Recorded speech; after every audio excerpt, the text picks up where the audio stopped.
Hey YouTube, ZeroMagnumX here with another segment of Soaring to the Top, building the Blackwings.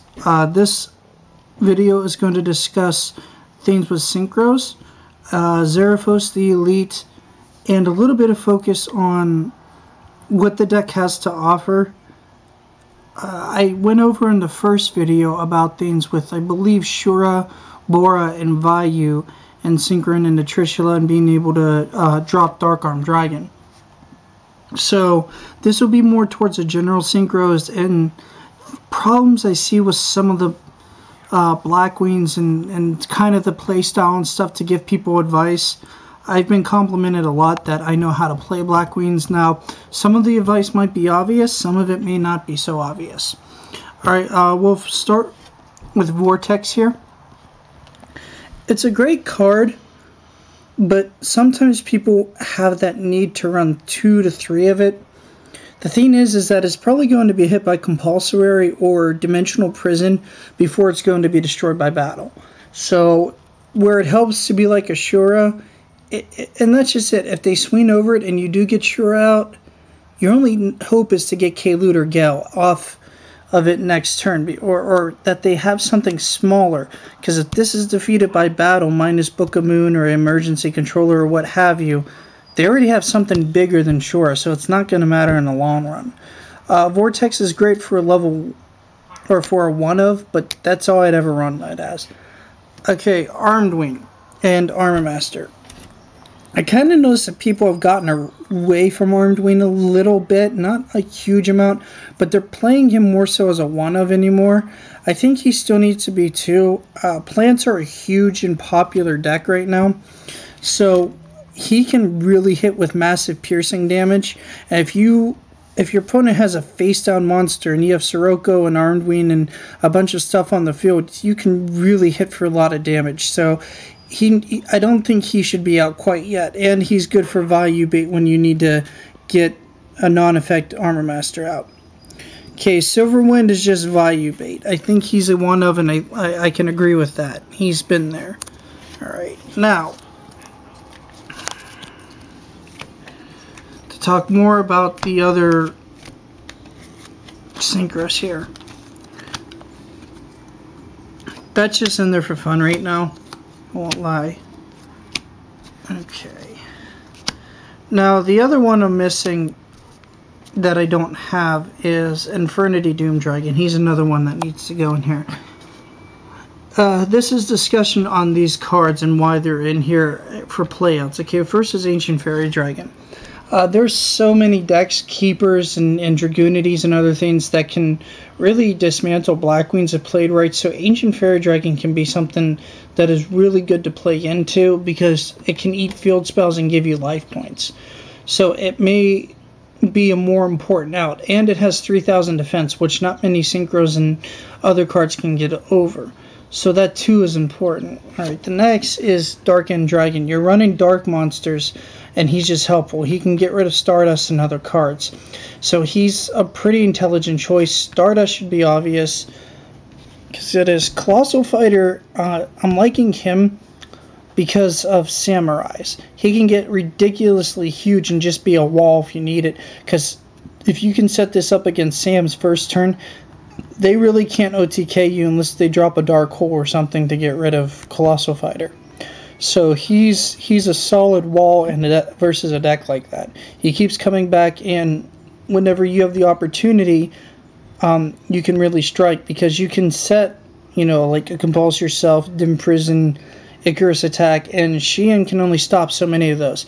So if you bait them with, let's say, Compulse, and then you use Icarus Attack to pop their back rows, he can then go in swinging and get rid of your big problems. Blackwing Dragon, like I said, is mostly for fun, but Chainlink Burn is becoming an issue, and where I understand Lifestream Dragon is a superior choice, this guy can also get rid of some of their hitters if they become a problem. Okay, the last one is Alley of Justice Decisive Armor. This guy is really phenomenal because he just completely will annihilate like your opponent's cards. And I think I mentioned him in the last video, so he's still really good. I mean, agents are technically everywhere, and you can find those random light sworn decks, or just even like Gemini light beat, you know. I mean, he has a lot of plays, so I wouldn't count him out. All right, so those are some synchro techs, well, aside from obviously Stardust Dragon, because that's who's not playing it kind of deal. All right, and now on to the main deck. Okay, it hasn't really upgraded that much, you know. 3 Sirocco, okay, 3 Shura, it's Blackwings, 3 Bora, 1 Zephyros, because I got him now, which I'm going to go over strategy with him and why he's best in Blackwings as an archetype. Kalut, Gale, 2 Blizzard. I do not like 3. Every time I run 3, it's a dead draw. It's sometimes a dead draw at 2, but running 1 of him isn't that good of an idea. 2 Vayu, 1 Kochi because I like it, and it gives me an instant play out to 8. And he's also a way into decisive armor for the deck because I'm no longer running Maestro because of Zephyros. So if you get him on the field and bring out Zephyros or Bora as a special summon, and then you can also manage to get Fane, you can then synchro into decisive armor.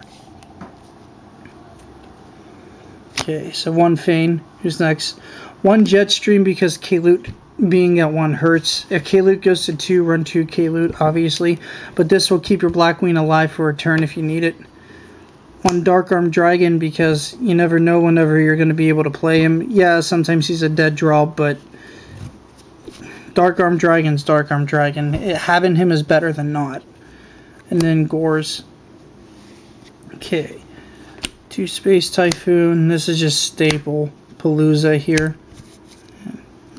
Obvious cards are obvious, so. And then Whirlwind, Allure. I do earn 1 cards of Black Feathers. It's still a good card. I'm more of a stun player, so even if I can't special summon out, Blackwings still have a lot of normal summon power. Okay, Book of Moon. Those are it for the spells. Book of Moon's still really good, especially in wings. Okay, 2 Icarus attack. Duh. Alright, now more of my choices. These probably would be warnings if I had them, but I don't. But Bottomless is still really, really good. I mean, this card is amazing, because if you're versing like anything minus Tengu plants and getting Tengu, he stops a lot, or Stardust. So, 2-dimensional prisons, because I think it serves Blackwings really well, especially when they're swinging over your smaller Blackwing on the field. 1 Compulse. I like this over Torrential for Blackwings because Blackwings sometimes need to keep their swarmed field out.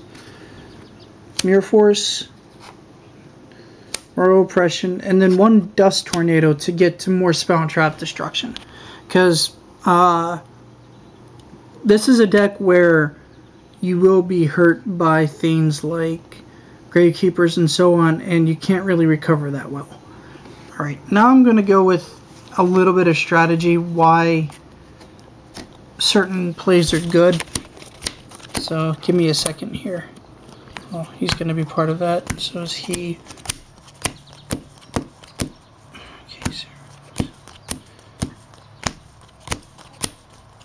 Okay.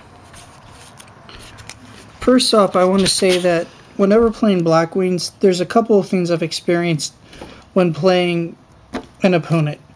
They tend not to conserve their resources. Blackwings are, by their nature, a stun deck into an explosive play deck whenever you're safe. And if you don't play them like that, and mostly like a stun deck, you're going to lose. You're not using them right. Alright, I'll give you an example. Okay, every one of these cards here are potentially powerful, but it depends on how you use each of them. Okay, I'm going to start with this guy. Okay. One of the big things that's missed about him is his 1,500 defensive points, which helps out in a lot of games. Like, I've had DD Warrior Ladies attack my face down defense monsters because they just remove it thinking it was a Sandgan or something, but they run into him with 1500, and that helps. And then they've got to debate if they want to waste it on him or not, and then next turn you can Synchro, or you can Synchro in the same turn. Level 8 plays for Blackwings are more important than what people will give it credit for. If you get Thought Ruler, if you get Stardust, Dark End Dragon, and so on and so forth. So whenever you drop both of these guys, it's important. As far as Kochi in the deck, I think he's good as a one-of from test playing, and that's where he needs to sit. Likewise, if you do drag him with Shore, we do have number 39 Utopia out. So you can now actually play with Exceeds and be okay. So he's not useless. He's actually a pretty amazing tech for this deck. Alright, the next one I'm going over is Feint. A lot of people have so much hate with him, but he's really good. If I'm not mistaken, he takes an attack position monster and puts it in defense that your opponent controls, and it's a mandatory effect, so that kind of trumps certain card effects. So let's say your opponent has, I don't know, a Bryonic, okay? And your field consists of these two guys.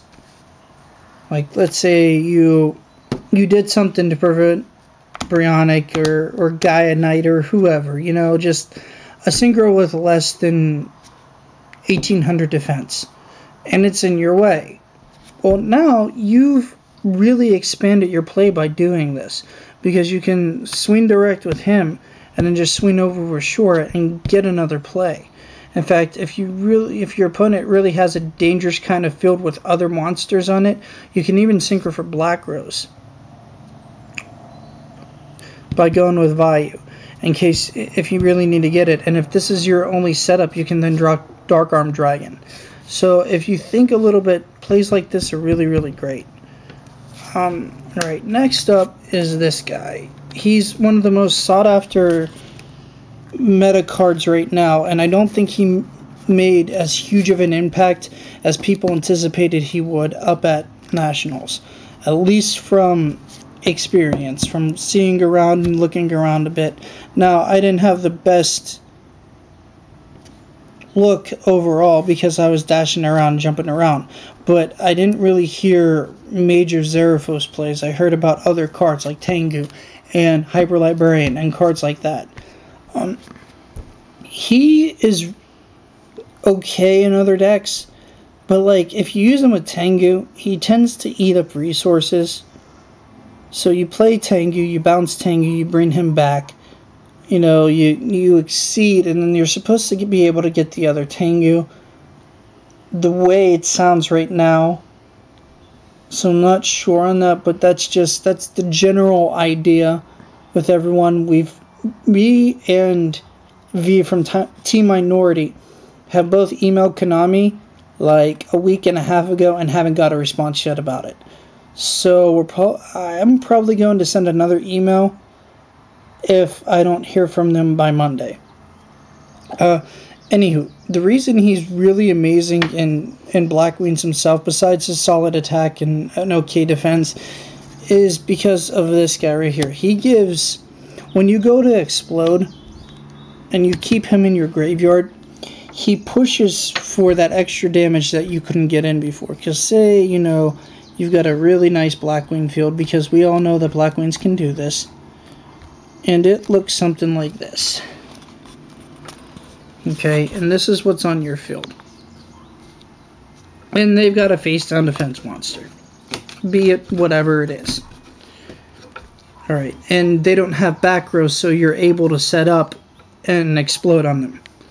So you go Sirocco, Dun Dun, you know, and Whirlwinds on the field, whatever have you. You know, you're having fun with this game.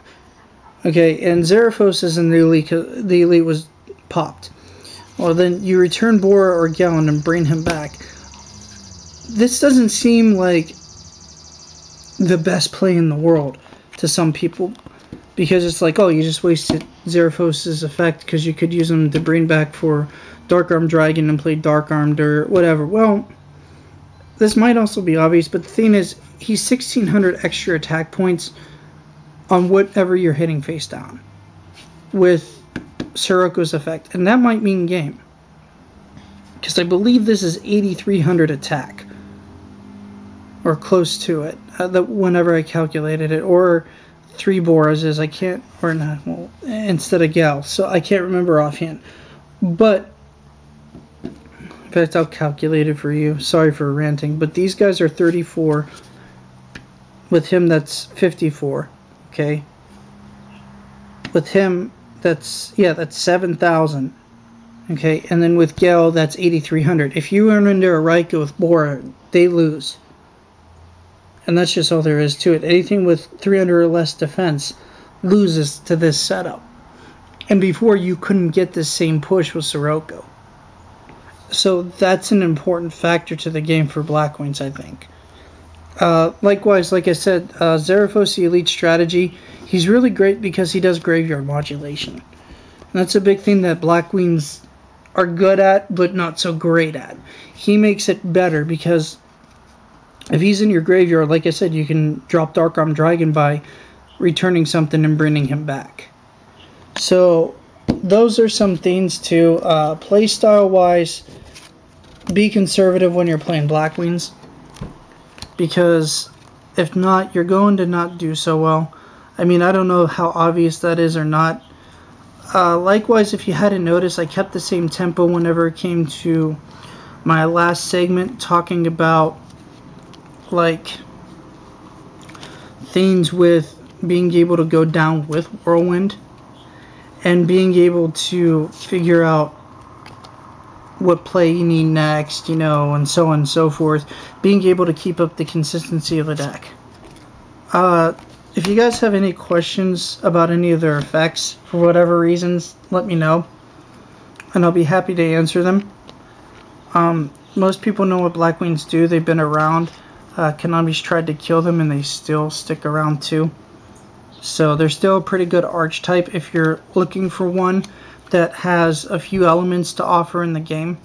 This would be the way to go, I would suggest, because Lightsworns are pretty dead, but Blackwings can still live on. So I hope you guys enjoyed this segment, and I hope you enjoyed my ranting. ZeroMagnumX out.